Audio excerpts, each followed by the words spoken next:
Simple observation से शुरू करते हैं। सेनोरा ने 10 ईयर कैगर डेटा निकाला टॉप परफॉर्मिंग इंडिविजुअल स्टॉक्स का, जैसे ट्रेंड 35.39%, टाइटन 27.82%, बजाज फाइनेंस 27.74% और कंपेयर किया निफ्टी के अगेंस्ट जिसने दिया सिर्फ 11.18%। ये कोई छोटा मोटा फर्क नहीं है। मतलब क्वालिटी लार्ज कैप स्टॉक्स अगर सही तरीके से सेलेक्ट किए जाएं तो डाइवर्सिफाइड इंडेक्स से काफ़ी ज़्यादा रिटर्न दे सकते हैं बिना मिड स्मॉल कैप का एक्स्ट्रा रिस्क लिए। यही कोर इनसाइट है स्टैग यानी सेनोरा transformative analysis driven growth oriented AIF के पीछे। सेनोरा एसेट मैनेजमेंट का सेबी रजिस्टर्ड कैटेगरी 3 एआईएफ एक India centric pure large cap focused long only fund. मैं हूं साक्षी और आज हम इस फंड की पूरी एनाटॉमी देखेंगे, इसकी foundation, strategy, portfolio, track record और रिस्क। तो चलिए शुरू करते हैं। सबसे पहले समझते हैं स्टैग का कोर थीसिस क्या है। सेनोरा ने 10 ईयर कैगर डेटा निकाला टॉप परफॉर्मिंग इंडिविजुअल स्टॉक्स का और कंपेयर किया है टॉप परफॉर्मिंग म्यूचुअल फंड्स के against across large cap, mid small cap और फ्लेक्सी कैप कैटेगरीज पे। Result, best performing quality individual stocks ने डाइवर्सिफाइड पोर्टफोलियो से काफ़ी ज़्यादा रिटर्न दिया और interestingly successful large cap, diversified portfolio और फ्लेक्सी कैप या मिड कैप पोर्टफोलियो के रिटर्न्स में ज़्यादा फर्क नहीं था। अब सवाल आता है, फिर मिड स्मॉल कैप क्यों नहीं? इसका जवाब रिस्क में है। सेनोरा ने BSE 500 कॉन्स्टिट्यूएंट्स का एक डिकेड मार्च 2013 से एनालाइज किया, यानी स्मॉल कैप इंडेक्स ने लार्ज कैप से सिर्फ 1.5% ज़्यादा कैगर दिया जब मार्केट अपनी पीक पर था और रिस्क प्ले आउट नहीं हुआ था। 20+ क्वालिटी मिड कैप कंपनीज इस पीरियड में डेड हो गई जबकि हार्डली कोई लार्ज कैप कंपनी डेड हुई। तो सेनोरा का ऑब्जर्वेशन क्लियर है, low probability high impact risk जैसे US mortgage crisis, IL and FS crisis या कोविड पैंडेमिक कभी भी प्रिडिक्ट नहीं हो सकते थे बिफोर दे प्लेड आउट, और जब वो प्ले आउट होते हैं लार्ज कैप सर्वाइव करते हैं और फास्ट बाउंस बैक करते हैं, जबकि स्मॉल प्लेयर्स या तो गायब हो जाते हैं या डिकेड लग जाते हैं रिकवर करने में। इसी वजह से स्टैग ने अपना फोकस रखा है प्योरली लार्ज कैप्स पर। अब स्टैग के बेसिक्स देख लो। Minimum investment 1 crore, lock in open ended, exit load 1.2% या 0.6% या 0.3%, redemption cycle fortnightly, tenure 3 to 5 years, ideal horizon, operating expenses up to 0.2%, no setup fee। अब बात लीडरशिप की, the team behind the fund. तो fund manage करता है सेनोरा asset management जो SEBI registered cat 3 AIF है और इक्विटीज और large cap focus investment strategy में स्पेशलाइज करता है। ये B2B2C बिजनेस मॉडल फॉलो करता है, मतलब IFAs, MFDs और वेल्थ फर्म्स के साथ क्लोजली काम करता है उनके क्लाइंट का डायरेक्ट इक्विटी पोर्टफोलियो मैनेज करने के लिए। सेनोरा की पैन इंडिया प्रेजेंस है, सभी मेजर सिटीज में रिलेशनशिप के साथ 50+ चैनल पार्टनर्स और नियरली 100 क्लाइंट्स के साथ एक्टिव वर्किंग रिलेशनशिप और थर्ड पार्टी मनी पर एक्टिवली एडवर्टाइजिंग कर रहे हैं मई 2019 से। टीम लीन है लेकिन एक्सपीरियंस है। MD एंड CIO हैं मृदुल जलान और CEO फंड मैनेजर हैं Prachiti Dalvi.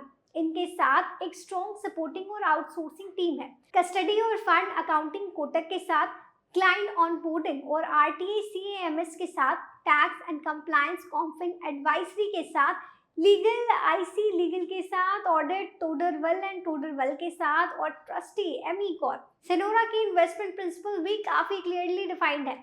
We are buyers of growth at the right price. Undervalued opportunities blindly नहीं चेज करते। We don't mind being contra, mimicry और speculative trades avoid करते हैं। Valuation is a range, quality stocks unjustified prices पर नहीं खरीदते और we only buy based on calculated analysis. Undue risk नहीं लेते, calculated risk लेते हैं। अब आते हैं सबसे important part पर, स्टैग पैसा कैसे बनाते हैं। स्टैग अपने इन्वेस्टमेंट को 4 बकेट्स में कैटेगराइज करता है बैलेंस्ड रिस्क और रिटर्न के लिए। सबसे पहला है स्ट्रक्चरल, 65% ऑफ पोर्टफोलियो, इनमें 8 to 10 कोर स्टॉक्स हैं। ये फंड का बैकबोन है, जैसे भारती एयरटेल, ICICI बैंक जैसे नेम्स, हर एक को रफली 10% तक एलोकेशन। दूसरा है मीडियम टर्म, 15% ऑफ पोर्टफोलियो में 3 to 5 ग्रोथ ओरिएंटेड स्टॉक्स हैं जैसे अंबुजा सीमेंट और यूनाइटेड स्पिरिट्स। तीसरा कॉन्ट्रा, 10% ऑफ पोर्टफोलियो। इनमें 2 से 3 कॉन्ट्रेरियन स्टॉक्स हैं जैसे जियोफिन और हिंदुस्तान यूनिलीवर, और चौथा है मोमेंटम 10% ऑफ पोर्टफोलियो। इनमें 0 to 3 high growth short term stocks हैं जैसे एक्सिस बैंक और इंडिगो। इन्वेस्टमेंट यूनिवर्स 8 सेक्टर में स्प्रेड है, automobiles, banking and financial services, cement and infra, consumer, information technology, telecom and media, non lending financials और platform aggregators, जिसमें total 50 quality large cap शामिल हैं, including names जैसे Eicher motors, HDFC bank, L&T, Asian paints, Infosys, Bharti Airtel, HDFC AMC और Zomato. Strategy का core promise क्या है? Reasonable valuation वाले स्टॉक्स आइडेंटिफाई करना जिनकी अर्निंग्स और ग्रोथ रेट निफ्टी से ज्यादा हो, और फंडामेंटली स्ट्रॉन्ग कंपनीज में इन्वेस्ट करना जिनके पास राइट कैपिटल एलोकेशन और हेल्दी ऑपरेटिंग कैश फ्लो हो। अब नंबर्स पे आते हैं। सिंस इंसेप्शन यानी फंड शुरू होने से लेकर अब तक स्टैग ने दिया -3.40%, जबकि निफ्टी ने दिया -7.43%। मतलब दोनों ही नेगेटिव टेरिटरी में है। ओवरऑल मार्केट ही मुश्किल दौर से गुजरा है, लेकिन स्टैग ने निफ्टी से 4.03% कम नुकसान दिखाया है। यही आउट परफॉर्मेंस है। 1 ईयर के पीरियड में भी यही पैटर्न दिखता है। स्टैग -0.23% रहा, निफ्टी -5.0% पर था, यानी स्टैग ने 4.82% का गैप मेंटेन किया अपने फेवर में। लेकिन 6 मंथ के शॉर्ट विंडो में स्टैग थोड़ा पीछे रह गया। स्टैग -9.8% रहा, जबकि निफ्टी -9.26% पे था। यहाँ स्टैग ने निफ्टी से 0.55% ज़्यादा नुकसान दिखाया, यानी इस छोटे पीरियड में फंड थोड़ा अंडर परफॉर्म किया है। वहीं अगर रोलिंग रिटर्न देखें, जो एक कॉन्टिन्यूअस ओवरलैपिंग पीरियड एवरेज होता है, सिर्फ एक फिक्स्ड स्टार्ट एंड डेट का स्नैपशॉट नहीं, तो स्टैग ने 0.17% दिया, जबकि निफ्टी -4.92% पर रहा। यहाँ गैप काफ़ी बड़ा है, जो दिखाता है कि डिफरेंट टाइम विंडोज में एवरेज करके भी स्टैग का परफॉर्मेंस कंसिस्टेंटली बेटर रहा है। वहीं स्टॉक लेवल पे देखें तो अंबुजा सीमेंट और टाटा मोटर्स सबसे बड़े पॉजिटिव कंट्रीब्यूटर्स रहे इस साल, जबकि भारती एयरटेल और SBI ने पोर्टफोलियो को सबसे ज्यादा नीचे खींचा। और अगर हम सिर्फ फंड के शॉर्ट टर्म नंबर्स से हटकर सिनोरा की पूरी एडवाइजरी हिस्ट्री देखें तो 2019 से अब तक उनका XIRR यानी एनुअलाइज्ड रिटर्न का एक मेजर रहा है 21.8%, जबकि निफ्टी का सिर्फ 14.3% रहा। ये long term track record fund की ओवरऑल क्रेडिबिलिटी को सपोर्ट करता है। चलिए अब समझते हैं guard rails and risk management. Stag का रिस्क मैनेजमेंट अप्रोच काफी स्ट्रक्चर्ड है।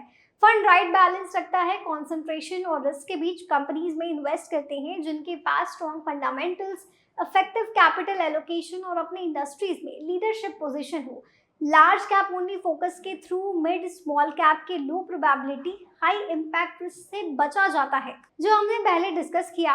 और 4 बकेट डाइवर्सिफिकेशन के थ्रू स्ट्रक्चरल एलोकेशन स्टेबिलिटी देता है, जबकि कॉन्ट्रा मीडियम टर्म और मोमेंटम बकेट्स अल्फा जनरेट करते हैं बिना ओवरऑल पोर्टफोलियो को डिस्टेबलाइज किए। दोस्तों बात करते हैं सबसे प्रैक्टिकल सवाल की, मेरा पैसा फंड में मैनेज होने का चार्ज कितना लगेगा। तो स्टैग AIF में फीस का एक ही फ्लैट रेट नहीं है, ये डिपेंड करता है कि आपके कैपिटल कमिटमेंट और किस परफॉर्मेंस फी स्ट्रक्चर को आप चूज करते हैं।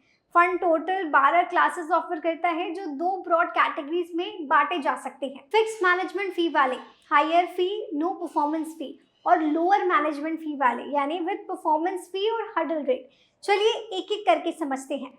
सबसे पहला कैटेगरी है 1 करोड़ से 3 करोड़ कमिटमेंट वाले इन्वेस्टर्स के लिए 2 ऑप्शन है।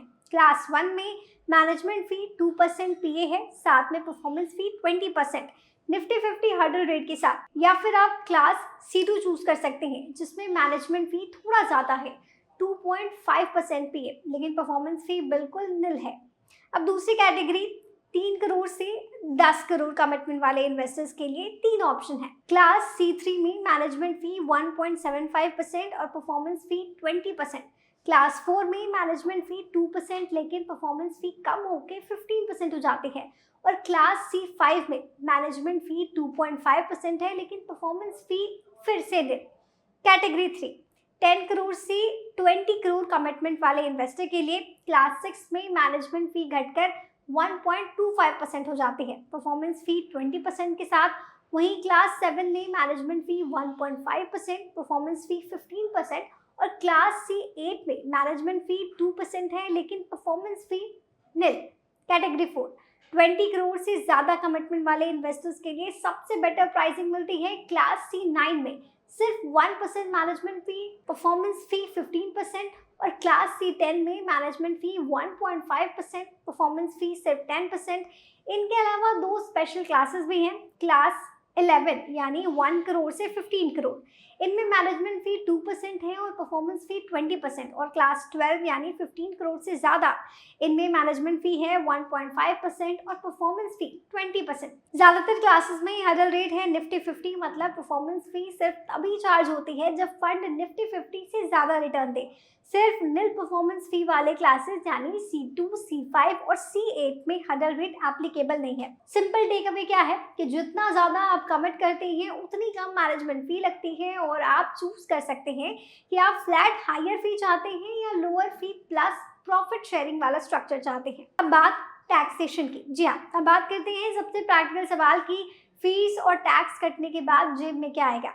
स्टैग AIF एक कैटेगरी 3 AIF है, और कैट 3 AIF का टैक्सेशन स्ट्रक्चर बाकी फंड टाइप से थोड़ा डिफरेंट होता है। इस कैटेगरी में फंड लेवल पर टैक्सेशन होती है, मतलब इन्वेस्टर को इंडिविजुअली अपने गेन्स पर टैक्स फाइल नहीं करना पड़ता जैसे म्यूचुअल फंड्स में होता है। तो अब स्टैग AIF का पूरा केस सिंपल है। ये एक India centric pure large cap long only strategy है जो मिड स्मॉल कैप के टेल रिस्क से बचते हुए कंसिस्टेंट अल्फा जनरेट करने की कोशिश करता है through a discipline 4 bucket allocation framework और fundamentally strong high conviction large caps.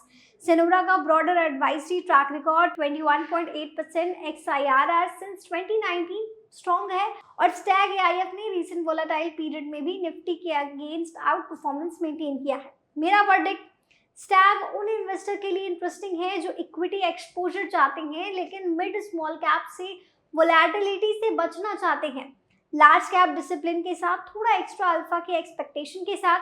तो मैं इसे रेट करती हूँ 3 आउट ऑफ 5 स्टार्स। और अगर आप स्टैग AIF के बारे में और जानना चाहते हैं तो हमारे AIF प्लेटफॉर्म के एक्सपर्ट से बात करने के लिए नीचे दिए गए नंबर पर कॉल करिए, और हाँ, लाइक, शेयर और सब्सक्राइब करना बिल्कुल मत भूलना। मिलते हैं अगले डीप डाइव में। This content is for educational purposes only and should not be considered investment advice. Please do your own research before investing.